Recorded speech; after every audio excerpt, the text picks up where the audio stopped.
Hotel ને રેસ્ટોરન્ટમાં તો ભાઈ બધા ખાતા હોય, પણ જે આ જે છે ને એ જઈલા અહીંયા બનાવીએ છીએ ભાઈ, આપણું સેટઅપ બેસાડ્યું છે. હવે રિઝોર્ટ અહીંયા પાછળ જ છે, પણ રિઝોર્ટમાં શું મજા ના આવે, અહીંયા વાઈબ પ્રોપર આમ રો એકદમ. હજી સ્પીકર બીકર સેટ. આ બાપુ જો આખું રસોડું આરે લઈને ભરે છે. ઘરે જેટલી સુવિધા ના હોય ને આ બધી જે જોવો છો ને, આ જે બધું ઇમ્પોર્ટન્ટ વસ્તુઓ છે. આપણી પાછળ ગાડી છે, સેટઅપ બેહાડી છે ને ભાઈ, મજા રાખો છો. ઓકે.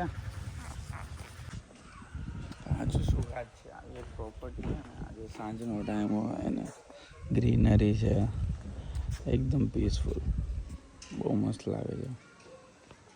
આપણા દીપભાઈ જય દ્વારકાધીશ. હાલો ભાઈ, બસ 5:30 વાગ્યા. પ્રોપર્ટી જો ચા બા પીધી અત્યારે, હવે સુઈ જઈએ છીએ. અત્યારે પ્લાન હતો બીજો, પણ હવે બધા ધીમે ધીમે થાક્યા છે તો સુઈ ગયા છે. આજો બાપુ હું અહીંયા આગળ સૂતો તો ખાટું પર. હવે રીતના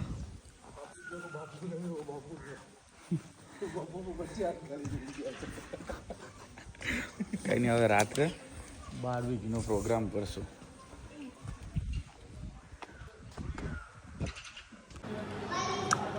એના માટે ભાઈ બેઠા છીએ.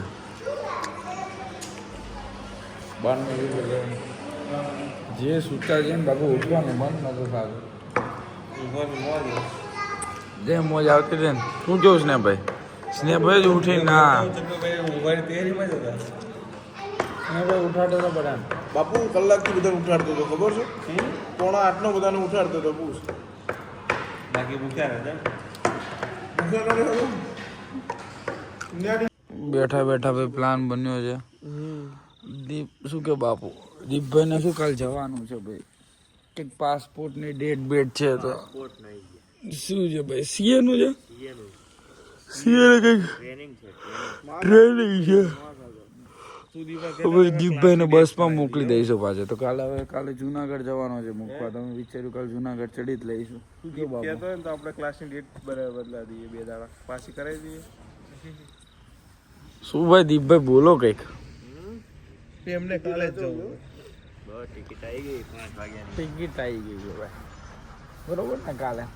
કાલે ગિરનારી કરવાનું છે, લખની રંજન. તો બાપુનો દંડો લઈ લેજો. મારે હવે ક્યારે નીકળીએ છીએ. હું લઈ લઈ જો આને ગૌઠાન દંડાની જરૂર પડે. મારે તો જોયું ભાઈ, તમે કેવા ગોઠા. હું બાપુ બધું બ્લોગમાં બતાવી. અરે ભાઈ મરદ ના તો તું જો ને, સપોર્ટ જરૂર ન પડે એમ. સપોર્ટ નહીં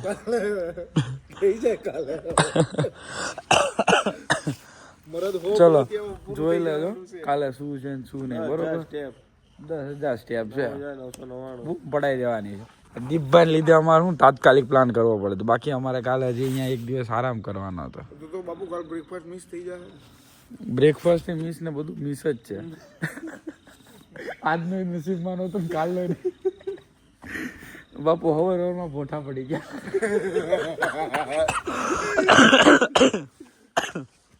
નીકળી ગયા છીએ હવે ગિરનાર જેવા. 12 જેવા વાગ્યા છે. હાલ ને અહીંયાથી આપણા ટ્વિન વિલા છે. જોઈએ છીએ હવે ત્યાં કેટલા વાગતા ચડીએ. સવારે શું આપણે મોર્નિંગ વ્યૂ જોવો છે દત્તાત્રેયનો, એના માટે છે આ બધી જફા. દીપભાઈને મૂકતા જવાના છે. એકદમ શાંત છે, અમારા સિવાય કોઈ છે નહીં. એમ પછી એવું છે નહીં કે જનાવર બનાવવાનું કે છે લોકો, પણ હવે ક્યાં મસ્ત છે. 2 કલાક 1.5 કલાકનો રસ્તો છે.